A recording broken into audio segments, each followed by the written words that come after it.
আমরা নামলাম হচ্ছে এটা আমাদের 2 ঘন্টা লেট। টাটা। ওই সাইড দিয়ে উঠে না উঠে এখান দিয়ে উঠলে। Hi everyone, welcome back to my YouTube channel. তো এখন বাজে সকাল 6:30 আর আমি রেডি হয়ে গেছি কারণ আমরা যাচ্ছি ঘুরতে। তোমাদেরকে তো শর্টসে বলেইছিলাম যে আমরা ঘুরতে যাচ্ছি, অনেক দিন পর ফ্যামিলির সাথে ঘুরতে যাচ্ছি। লাইক অনেক দিন পর, লাস্ট গেছিলাম মানে ক্লাস 9-এ পড়তাম, তখন গেছিলাম রাজস্থান। তারপরে মানে ট্রেনে করে কোথাও যাওয়া হয়নি, মাঝখানে পুরুলিয়া যাওয়া হয়েছিল 2 বছর আগের মতো। বাট অনেক দিন পরেই বলতে গেলে আমি ট্রেনে উঠবো।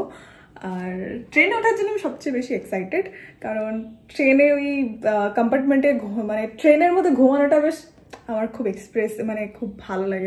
আমি জানি না কেন ভালো লাগে, বাট লাগে। তো আমি তো রেডি, একদম সিম্পল, সবসময় মানে পরে থাকা যাবে এরকম একটা আউটফিট পরেছি। তো নিচেও সবাই রেডি। তো এবার আমরা বেরোবো, অনেক টাইম আছে স্টিল, তাও আগে একটু বেরোবো।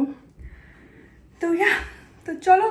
ও বাই দ্য ওয়ে তোমাদেরকে বলে দিই, এখান থেকে আমরা যাব হচ্ছে কলকাতা স্টেশন, দেন তারপর কলকাতা থেকেই আমাদের ট্রেনটা। তো এখান থেকে লোকাল ট্রেনে লাগেজ নিয়ে যাওয়া ইজ আ টাস্ক গাইস।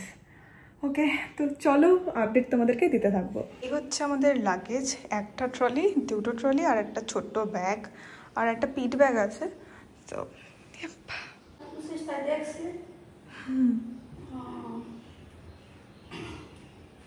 তো এখানে লাস্ট মিনিট প্যাকিং চলছে আর আমরা বাড়িটাকে ফাঁকা রেখে যাচ্ছি না, দিদা আর দাদু দুজনেই থাকবে।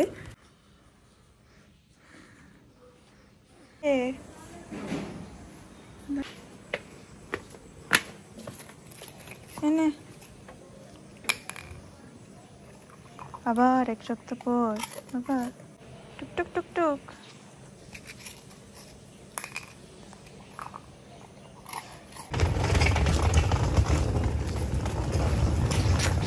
টাটা।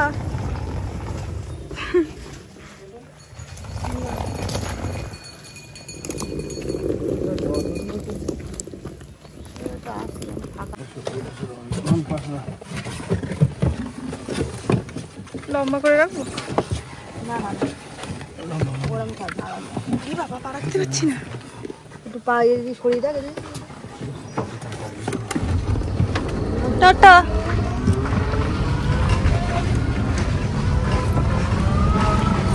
আমরা ভেবেছিলাম মাঝেরহাট লোকালটা ধরবো, কারণ ওই ট্রেনে গেলে কলকাতায় নামতে বেশি সুবিধা হবে, কিন্তু বনগাঁ থেকে মাঝেরহাট লোকালটা ক্যান্সেল আছে। আমরা দমদম জংশন অব্দি গেলাম, তারপর দমদম জংশন থেকে নৈহাটি টু টালা ধরে চলে গেলাম কলকাতাতে।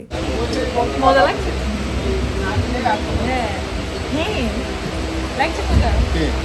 মজা লাগছে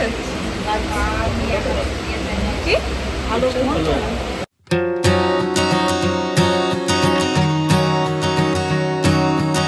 আমরা পৌঁছে গেছি কলকাতা স্টেশনে সময়ের অনেক আগে, আর ওখানে গিয়ে বাবার একটা কালিগ মানে আরেকটা ফ্যামিলির সাথে দেখা হয়ে যায়। আর আমার ফেসটাকে একটু ইগনোরই করো, আমার অবস্থা একটু বেশি খারাপ, কারণ সারা রাত আমি ঠিক করে ঘুমাইনি।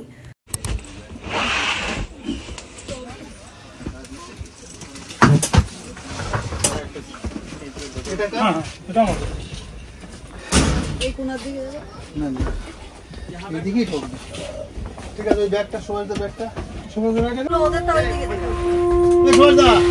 এইটা তাহলে ওদিক করে দেন, একটু সাইড দেবেন, আপনারটা তাহলে এদিকে ঢোকান।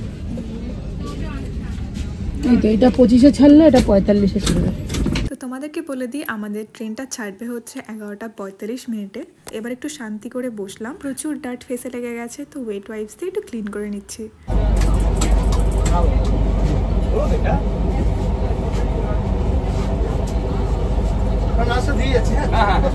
জল দাও, জল নেই, পানিও নেই, পানিও নেই, ঠিক আছে? জল লাইলে মরে যাবে সব। না মরে যাবে না, ট্রেনে পানিটা কি অবস্থা। এই ইতি ভালো করে বসো, ট্রেনটা সবে ছাড়লো। বলে উঠবে না, ও মানে হালা করে বেড়াবে। হাঁটি হাঁটি লাকিলি যাওয়ার সময় সবাই বেশ একই সিটে বসেছিলাম, মানে একই সিটে বলতে সবার সিট এক জায়গাতেই ছিল, তো সবার সাথে গল্প করতে করতেই টাইমটা ইজিলি কেটে গেছিল।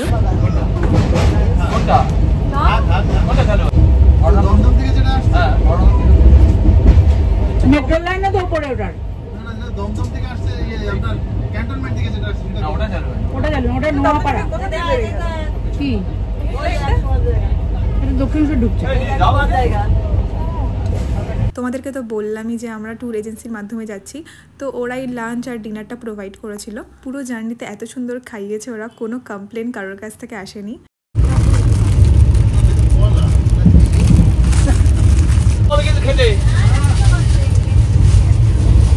এখানে খাওয়া মজা আছে, কষ্ট হলো তাই না?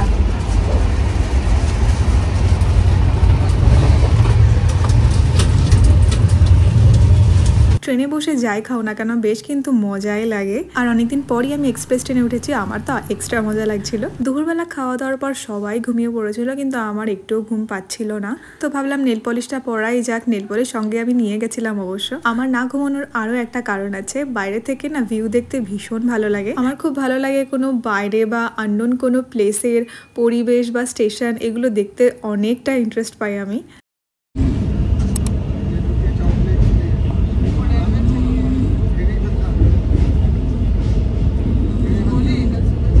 তখন প্রায় বিকেল বিকেল হতে যায়, আর আমি লাঞ্চ করেছিলাম ওই 1টা নাগাদ।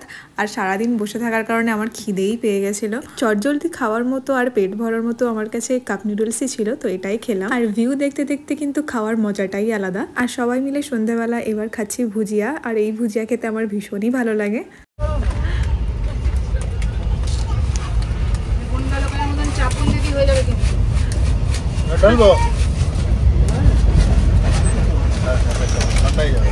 নরম হয়ে যাবে।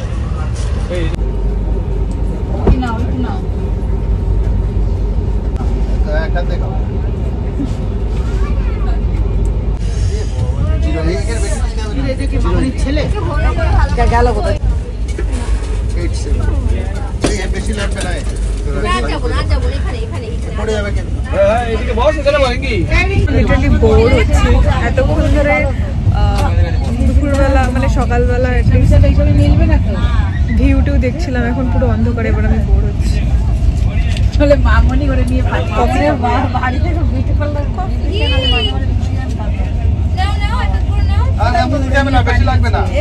তারপর অনেকক্ষণ বসে থাকার পর ট্রেনটা একটা প্ল্যাটফর্মে দাঁড়ালো। এটা খুব সম্ভবত গয়া ছিল, মেবি, আমার ঠিক মনে নেই। তো অনেকক্ষণ দাঁড়িয়েছিল আর ভেতরে বসে থাকতে একটুও ভালো লাগছিল না, তো আমি আর বাবা একটু বেরিয়েছিলাম।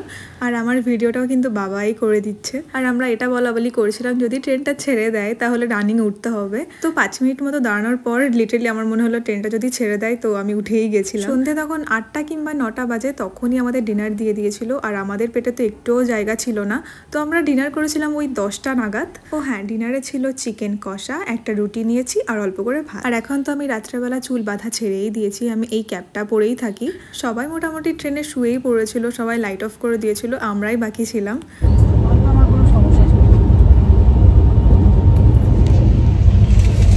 লাল ব্যাগটা চাপা দিয়ে ওই সাইড দিয়ে উঠ না উঠে এখান দিয়ে উঠলে কেন?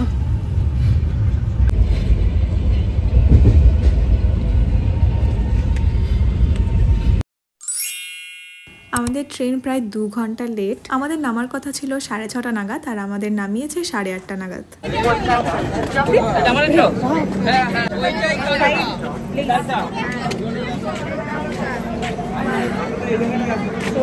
সবে নামলাম, গাড়িটা আমাদের 2 ঘন্টা লেট, তো নামলাম, আমার অবস্থা খারাপ।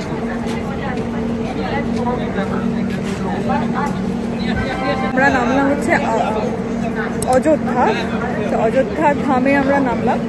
তো এখান থেকে এখন আমরা হোটেলে যাব, তারপর ফ্রেশ হয়ে বেরোবো। তো অযোধ্যায় গিয়ে কী করলাম সেটার ব্লগ কিন্তু খুব তাড়াতাড়ি আসবে, তার জন্য চ্যানেলটা কিন্তু সাবস্ক্রাইব করে রেখো। দেখা হবে খুব তাড়াতাড়ি, বাই।